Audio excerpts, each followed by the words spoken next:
So dear students, today we are going to start with chapter number 4। हम लोगों ने अभी तक करंट चैप्टर कंप्लीट कर दिया था। तो जो 4, 5, 6 चैप्टर ना मैग्नेट्स में कहलाते हैं, जिसमें अपन को चार्ज मूव करता हुआ बताया जाएगा, राइट। तो सबसे पहले मैग्नेटिज्म के बारे में जो इंट्रोडक्शन दिया है ना, वो ओस्टेड के एक्सपेरिमेंट ने दिया है। ये एक पर्सन है जिन्होंने ये डिस्कवर करा कि जो कंपस निडल होता है बच्चों, वो अपने आप में एक स्मॉल मैग्नेट होता है। Just look at this. जो कंपस निडल होता है ना, ये इस तरह का अपने आप में बच्चों एक मैग्नेट होता है। उसके पास एक हेड होता है जिसको नॉर्थ पोल कहते हैं और टेल होता है, और ये ऐसे करके कंपास में बना रहता है, ठीक। तो इसको जब करंट कैरिंग कंडक्टर के पास लेकर गए ना, तो इसने क्या करना शुरू करा, डिफ्लेक्ट करना शुरू करा। देखो इसको जो एक्सट्रीमली हॉरिजॉन्टल पे रखा है ना, ये पे अटेंशन टू हियर। करंट देखो मूव कर रहा है वायर ए और बी में, और ये वायर एक्सट्रीमली ऐसे हॉरिजॉन्टल पे रखा था, लेकिन करंट को मूव करता देख करके जो नॉर्थ है बच्चों वो ऊपर चला गया और साउथ कहाँ गया, नीचे आ गया। Are you getting my point, है ना। तो करंट के डायरेक्शन के पास नॉर्थ अट्रैक्ट हो जाता है और साउथ को रिपेल करता है। ये सब कैसे कर रहा है? उसका बस आंसर था कि सर ये डिफ्लेक्ट कर रहा है यहाँ पे, तो कोई एक एक्सटर्नल चीज वहां पर प्रेजेंट है जो कि चार्जेस के चलने की वजह से आ रही है। तभी इस चैप्टर का नाम बच्चों पड़ा है मूविंग चार्जेस। पहले चार्ज आपका मूव करेगा, उससे मैग्नेटिक फील्ड डेवलप होगी, उस मैग्नेटिक फील्ड के अंदर कोई और आ गया अगर, तो वो डिफ्लेक्ट होगा। तो उसने क्या बोला, ousted observed that electric current passes through a straight conductor, तो उसके पास मैग्नेटिक फील्ड प्रोड्यूस होती है। मुझे अच्छे से यकीन है कि आप लोगों ने ये 10th में जरूर पढ़ा होगा, वो मैक्सवेल का राइट हैंड रूल, हाँ या ना बच्चों। तो उस पर फील्ड कैसे बनते थे, ये इस तरह से, है ना, ऐसे करके ये बनते जाते थे। याद है सब सब लोगों को? अरे हाँ ना बोलो भाई, है ना।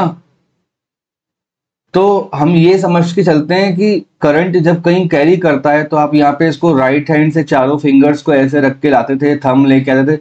I teach you all these things. But अभी बात समझो कि उसने क्या इंट्रोड्यूस किया। उसने बोला अगर करंट चल के जा रहा है तो इसके आसपास ना बच्चों मैग्नेटिक फील्ड होगी, और उस मैग्नेटिक फील्ड में अगर कोई और दूसरा इंसान एंटर कर जाता है, तो जैसे एक म्यान में दो तलवारें नहीं हो सकती, वैसे ही स्मॉल जो निडल है वो डिफ्लेक्ट करेगी। ये अपने आप में एक स्मॉल मैग्नेट होता है। क्या होता है बच्चे लोग? अपने आप में एक स्मॉल मैग्नेट होता है। ठीक है, तो लिखा है फर्स्ट, ये चारों पॉइंट्स याद कर लो, आगे बहुत काम करेंगे। जो करंट कैरिंग कंडक्टर होता है, बोलो बच्चों, करंट कैरिंग कंडक्टर क्या करता है? अपने आसपास फील्ड को रखता है, राइट। कैसे फील्ड रखता है? क्लास टेंथ के लॉजिक के हिसाब से राइट हैंड को लाके कर्ल कर लोगे तो आपको फील्ड सर्कुलर दिख जाएगी, तो ये करंट कंडक्टर कहला जाएगा। Am I clear to everybody? Second point क्या है? The direction of magnetic field depends upon the direction of current. बहुत पक्की बात है ये तो। अगर ऊपर की तरफ जा रहा है करंट, तो फील्ड आपकी कैसे बनती थी? याद आया कुछ 10th क्लास का, या भूल गए सब लोग? ये राइट हैंड को कर्ल करेंगे ऐसा बनेगा। अगर मैं डायरेक्शन पलटूंगा तो फील्ड बदल जाएंगी बच्चों, है ना। दस the direction of magnetic field is reverse, तो रिवर्स करंट हो जाएगा। बहुत सिंपल सी बात है, 10th क्लास में पढ़कर आए अपन। फिर कहता है the magnetic field is on either side of the current carrying conductor in opposite direction. क्योंकि मान लो ये करंट जा रहा है ऊपर, समझ लो आप ही कोई व्हीकल लेके ऊपर जा रहे हो, तो आपके राइट साइड में एक साइड होगी, लेफ्ट साइड में एक साइड होगी, हाँ या ना बच्चों? होगा। तो राइट साइड में देखो फील्ड आपके कॉपी के अंदर जा रही है, और लेफ्ट साइड में कॉपी के बाहर आ रही है। तो यही ये बोलता है कि दोनों साइड क्या होंगी? अपोजिट होंगी। फिर ये बोलता है when the magnetic needle is brought near the wire, यही इसका एक लाइन का आंसर है। और इस साइड ने क्या करा, छोटा सा नीडल लेके गया करंट कैरिंग वायर के पास, तो वो डिफ्लेक्ट करना शुरू कर गया। तो उसको मजा आ गया, उसने बोला there is something a new type of field which is different from electric field, and they started calling is magnetic field. ठीक है। फिर लिखा है if the magnitude of current is increase. पक्की बात है बच्चों, करंट बढ़ाऊंगा अगर मैं तो ये सर्कल्स बढ़ेंगे और मैग्नीट्यूड बढ़ेगी। तो लास्ट पॉइंट तो समझाने की इतनी जरूरत है नहीं, लेकिन फिर भी अगर आ जाएगा एक्सप्लेन ओस्टेड एक्सपेरिमेंट, तो इसको बहुत प्रॉपर फॉर्म में अपन नोट कर सकते हैं। इजी है यहाँ तक। पूरे पेज का कंक्लूजन क्या है कि अगर कहीं पर वायर होगा, करंट जा रहा होगा, तो उसके आसपास एक ऐसा एक्सटर्नल इन्फ्लुएंस होगा जिसको इन लोगों ने मैग्नेटिक फील्ड का नाम दे दिया है। जिसके पास किसी निडल को लेकर आओगे तो वो डिफ्लेक्ट करेगा। निडल क्या होता है? अपने आप में एक टाइनी मैग्नेट होता है। क्या हो गया प्यारे बच्चों? Tiny magnet, that's it. So बच्चों फटाफट इसका डायरेक्शन के बारे में बात कर लेते हैं। चलिए देखिए, हम लोग अगर 10th क्लास का कोई रूल फॉलो करें और बात करें मैक्सवेल के रूल के, तो ये बस आपका रिकॉल करवा रहा हूं मैं, है ना। 12th में इसका बहुत कम यूज होने वाला है। तो Maxwell right hand rule, Maxwell right hand rule बच्चों आपको देख के समझ में आ जाएगा कि सर ये अपन ने 10th वगैरह पढ़ रखा है कि अगर अपना करंट अपवर्ड जा रहा है या करंट बच्चों डाउनवर्ड जा रहा है, तो all you need to do is, क्या करना है बच्चों, इसको ना अपने राइट हैंड के फिंगर से ऐसे कर्ल कर लेना है। Did you get my point? Then the thumb will represent the direction of, आया क्या, ये करंट हो जाएगा। और अगर अगर मैं यहाँ पूछूं आपसे बच्चों फील्ड का क्या डायरेक्शन होगा, तो क्या बोलोगे सर, जैसे हमारे हाथ बंद हो रहे हैं ना, ये गेटिंग माई पॉइंट? क्यों बच्चों? तो बोलोगे हाँ सर, ये तो बहुत बहुत सीधी बात है, ये तो है ना। अब इसको कैसे चेक करेंगे? रियल टाइम में देखो ना, ये राइट साइड में बच्चों कॉपी के अंदर जा रहा है और लेफ्ट साइड में कॉपी के बाहर आ रहा है आपके पास। Are you getting my point? Similarly अगर करंट बच्चों आपका डाउनवर्ड जाएगा ना, डाउनवर्ड जाएगा, तो आपके जो फिंगर्स होंगे ना, वो कुछ ऐसे बनेंगे, ये आप बंद करोगे और ये आपका राइट हैंड होगा। Got it students? Now in this condition, अगर आप यहाँ पे मैग्नेटिक फील्ड के लगाते हो आंसर्स इस तरह से, तो आप बोलोगे सर जी जो हाथ हमारा बंद हो रहा होगा ना, वो कुछ ऐसे बंद हो रहा है। ठीक, यहाँ पे इस तरफ इनवर्ड हो जाएगा और लेफ्ट हैंड ये राइट साइड पे बच्चों आउटवर्ड जाएगा। To save ourself from confusion ना, क्या किया 12th के टीचरों ने, उन्होंने ऐसा बोलना शुरू कर दिया कि let's use another convention. Another convention का मतलब हो जाएगा what they will be using बच्चों, इनवर्ड, इनवर्ड अगर कहीं मैग्नेटिक फील्ड है और कहीं पे आउटवर्ड मैग्नेटिक फील्ड है, अगर मान लो इस वाले बॉक्स में फील्ड अंदर की तरफ जा रही है और इस वाले बॉक्स में फील्ड बाहर की तरफ आ रही है, तो उन्होंने बोला इनवर्ड वाले को क्रॉस से दिखाना है। किससे दिखाना है? क्रॉस से। सब बच्चा देख के समझ जाएगा। और आउटवर्ड अगर कोई चीज आ रही है तो उसको डॉट करके ऐसा बबल लगाना है। ठीक है, ये सिर्फ कन्वेंशन है। तो देखो अपना जो ऊपर का ताम झाम है वो कितना आसान हो गया। अगर करंट ऊपर जाएगा तो राइट साइड में ऐसा कर देंगे और लेफ्ट साइड में ऐसा कर देंगे, बात खत्म। यहाँ इनवर्ट जा रहा है तो यहाँ पे क्रॉस लगा देंगे और यहाँ पे डॉट लगा देंगे, बात खत्म, सारा हल्ला ही खत्म। क्योंकि अपनी कॉपी है, पेज है, लैपटॉप का स्क्रीन है, तो उसमें केवल दो एक्सिस बन सकती हैं, एक एक्स बन सकता है और एक वाई बन सकता है बच्चों। तो तीसरों कैसे दिखाते हैं ये लोग, अगर थर्ड एक्सिस पे नेगेटिव में जा रहा होगा तो क्रॉस लगा देंगे और बाहर आ रहा होगा तो डॉट लगा देंगे। This is extremely useful in solving problems. Did you get my point? ये हो जाएगा बच्चों एक्स एक्सिस, ये हो जाएगा वाई एक्सिस। थर्ड एक्सिस में जेड अगर प्लस में आ रहा है मतलब ऊपर आएगा मोबाइल की स्क्रीन के, लैपटॉप की स्क्रीन पे या मेरे स्क्रीन के ऊपर आएगा तो जेड हो जाएगा। और अगर अंदर गया तो माइनस का जेड हो जाएगा। क्या ही दिक्कत है इसमें अपन को? इस पेज को कराने का, 10th की याददाश्त वापस लाने का एक ही मोटो है मेरा, ये आपको सिखाऊं। This is the sign convention जो हम इस्तेमाल करेंगे इस पूरे चैप्टर भर में। तो आज के बाद कहीं पर भी अगर मैं क्रॉस बना दूं, समझ जाना वो इंसान अपनी मोबाइल स्क्रीन के या कॉपी के अंदर जाके डूब गया है वो। It can be magnetic field, it can be velocity of particle, it can be current, it can be force, कुछ भी हो सकता है बच्चों ये। ठीक है, कोई भी चीज अंदर जा रही है मतलब क्रॉस लगाए, कोई भी चीज बाहर आ रही है मतलब डॉट लगाए। तो साइन कन्वेंशंस इन मैग्नेटिज्म लिख देता हूं मैं। जरूरी नहीं है कि हमेशा फील्ड ही बताई जाए, कुछ भी बन सकता है वो। क्रॉस का मतलब है इंडिकेशन है कि something is going into the page. Is this clear? So dear students, जब अपन लोग जूनियर क्लास में थे ना, तो हमारे पास मैग्नेट के नाम पे केवल एक सिंपल सा फैसिनेशन था। वो ये कहता था कि सर मैग्नेट है तो उसका जो एक पार्ट होगा, है ना, did you get my point? Magnet का अगर एक पार्ट इस तरह से मैं बना दूं, तो अगर आप कोई मैग्नेट को देखते भी हो ना बच्चों, तो वो कुछ इस तरह से बना रहता है, ये रेड और ब्लू कलर में रहेगा वो। तो let me colour it also. जैसे मान लो ये वाला पार्ट रेड का हो जाएगा और इस ये आपको ऐसा ब्लूइश टाइप का दिखाई दे, है ना। रियल में जो मैग्नेट मिलेगा बाजार में वो ऐसा होता है बच्चों। एक कोई लोग नॉर्थ बोलते हैं, एक कोई लोग साउथ बोलते हैं। तो आपके पास यही नॉलेज था 10th क्लास तक कि सर जी ये तो बार मैग्नेट होता है और बहुत से बहुत अपन को हॉर्स शू मैग्नेट के बारे में पता होता है। We will study these type of magnets in the next chapter. अभी मैं आपको इतना बता दूं कि मैग्नेटिक फील्ड जो होती है वो नॉर्थ से निकलती है बच्चों, वो कहाँ जाती है, साउथ पे, और वापस से वो नॉर्थ पे इंटरनली ट्रेवल कर रही होती है। Is this clear? तो जो फील्ड होती है ना बच्चों, वो क्लोज भी होती है, कंटिन्यूअस भी होती है, और लूप भी होता है। I suggest you to read out the chapter magnetism to get a overview.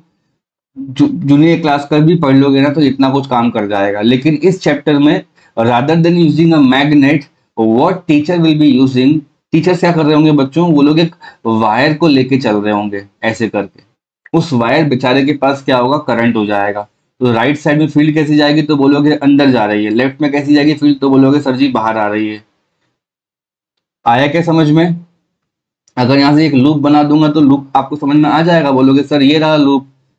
देखो ना बच्चों कितना आसान है, ये जा रहा है यहाँ से अंदर जा रहा है, और ये देखो ऐसे घूम करके यहाँ से बाहर आ रहा है। तो मतलब क्या, ये भी क्लोज है, कंटिन्यूअस है। कोई परेशानी वाली बात?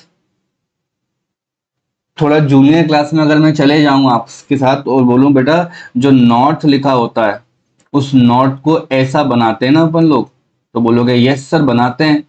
तो इसको अपन लोग एंटी क्लॉकवाइज बोल सकते थे, हाँ ना बोलो?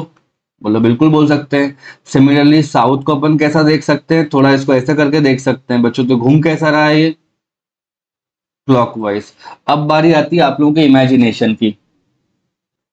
नाउ अब डायरेक्टली बच्चों आप इसको देख सकते हो ना आसानी से। ये जो लूप दिख रहा है ये आपको एक साइड से एंटी क्लॉकवाइज दिखाई देगा और एक साइड से बच्चों क्लॉकवाइज दिखाई देगा। बात समझो मेरी क्या बोल रहा हूं। इसको ऊपर से आके देखोगे तो आपको एंटी क्लॉकवाइज दिखाई देगा, नीचे से आके देखोगे तो क्लॉकवाइज दिखाई देगा। तो कहने का मतलब है अगर कोई करंट चल के जा रहा है तो इनडायरेक्टली हमको ये मान लेना होता है कि यहाँ पर एक छोटा सा मैग्नेट बच्चों ऐसे करके स्टैब्लिश हो गया है। और एक साइड से वो कैसा रहेगा बच्चों, एक साइड से वो कैसा रहेगा, साउथ की तरह, और एक साइड से कैसा रहेगा बच्चों वो नॉर्थ की तरह। ऐसा प्रायर अजम्पशन किया जा सकता है। ठीक है, now you can just link to the things कि जो लूप होता है बच्चों वो एक साइड से आपको एंटी क्लॉकवाइज दिखाई देता है और एक साइड से क्या दिखाई देगा बच्चों, क्लॉकवाइज दिखाई देगा। Get it my point? बच्चों देखो नेक्स्ट टॉपिक पढ़ना अपन लोगों को लॉरेंट्ज फोर्स। बच्चों ये लॉरेंट का फोर्स ये बताता है कि कितना फोर्स लग रहा होगा आपके चार्ज पार्टिकल पे। तो लिखता हूं it is used to find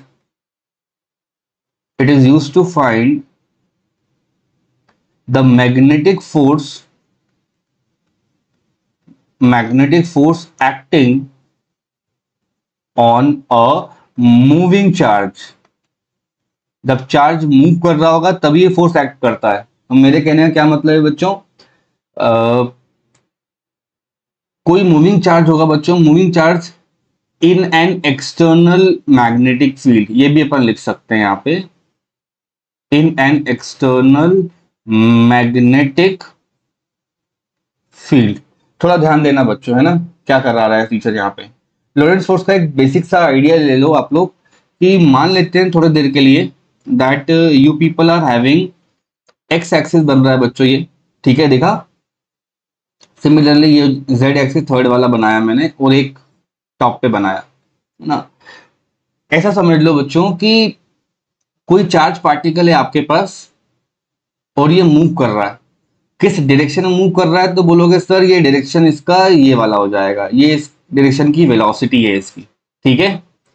और इससे जस्ट परपेंडिकुलर बच्चों आपके पास क्या है, मैग्नेटिक फील्ड है। तो मैग्नेटिक फील्ड को कैसा बतलाया जाता है, magnetic field is always represented by a B vector. Velocity भी क्या है, वेक्टर है, और ये क्या है, चार्ज। लॉरेंट्ज फोर्स ये बताता है बच्चों, this is use to define कि कभी कोई चार्ज ना फील्ड को क्रॉस कर जाए तो उस पर कितना फोर्स लगेगा। कुछ नहीं करना अपन को, यहाँ पे ये v लिखा है, ये b लिखा है ना। तो 11th क्लास में आप लोगों को वेक्टर प्रोडक्ट्स पढ़ाए गए थे। तो v वेक्टर क्रॉस करूंगा अगर मैं b के साथ तो कहां पर आंसर आएगा बच्चों, अरे v से b पे जाऊंगा तो कहां पे आंसर आएगा, the answer should lie on the y। Very good बच्चों। तो ये जो अपना फोर्स होगा ना, force is proportional to v vector cross of b vector. ये कहानी है, फोर्स भी एक तरह का वेक्टर है ना। तो दो वेक्टर को मिला करके अगर तीसरा वेक्टर बनना है तो पक्की बात है बच्चों यहाँ पे क्रॉस प्रोडक्ट हो रहा होगा। और जो बच्चा 11th क्लास का थोड़ा बहुत भूल गया है भाई, तो वो ये याद कर ले कि सर ने कभी ना कभी आप लोगों को ऐसा स्क्रू रूल जरूर पढ़ाया होगा। स्क्रू इस तरह का होता है, ठीक है, जिस पर रिजल्टेंट कहाँ मिल रहा होता है बच्चों, यहाँ कहीं मिल रहा होता है। और अपन को क्या करना होता है यहाँ पे, तो बोलोगे सर जी ए वेक्टर होता है ऐसा और राइट साइड में जा रहा होता है बी, तो ए क्रॉस बी कर लेते हैं तो अपना आर मिल जाता है। आया कि नहीं आया समझ में? तो लोरेंट्स बोलता है कि जो फोर्स लग रहा होगा वो प्रोपोर्शनल होगा V vector cross of B vector के। आया क्या? जब प्रोपोर्शनैलिटी साइन चला जाएगा बच्चों, नीचे मैं एम लिख लेता हूं। इस पूरे टॉपिक में एक ही चीज कांस्टेंट है, वो है चार्ज, ब्रैकेट लग जाएगा और ये हो जाएगा वी वेक्टर क्रॉस ऑफ, बोलते जाइए, बी वेक्टर। तो अगर अपन को मैग्नीट ये वेक्टर में पूछेगा तो ये आंसर करना है, और अगर मैग्नीट्यूड में पूछ लिया कि क्या आएगा आंसर, तो बच्चों ए क्रॉस बी का मतलब होता है ए बी साइन थीटा, तो हो जाएगा Q into V into B into sine theta. Where यहाँ पर तो पक्की बात है साइन थीटा 90 दिख रहा है, लेकिन पॉसिबिलिटी बनती है किसी क्वेश्चन में कि मैग्नेटिक फील्ड के 30 डिग्री पे, 45 डिग्री पे, किसी भी अलग अलग एंगल पे ना आपका वी जा सकता है बच्चों। तो उससे टेंशन लेना नहीं, अपन को एंगल देगा वो एंगल यहाँ डाल देना, आपका आंसर मिल जाएगा। Did you get my point? तो this formula is only use जब आपको क्या हो जाएगा, मैग्नीट्यूड हो जाएगा, है ना। जैसे बच्चों आप लोगों ने इलेक्ट्रिक फोर्स पढ़ा है ना, कि फोर्स और नीचे ई लिखते थे, तो उसको बोलते थे कि सर वो फोर्स डिपेंड करता है किस पर, इलेक्ट्रिक फील्ड पर। और अगली लाइन में बोलते थे कि sir force equals to q times of e, ऐसा करके पढ़ा होगा अपन ने। वैसे बच्चों फोर्स डिपेंड करता है वी पर नहीं, दोनों के क्रॉस प्रोडक्ट पे।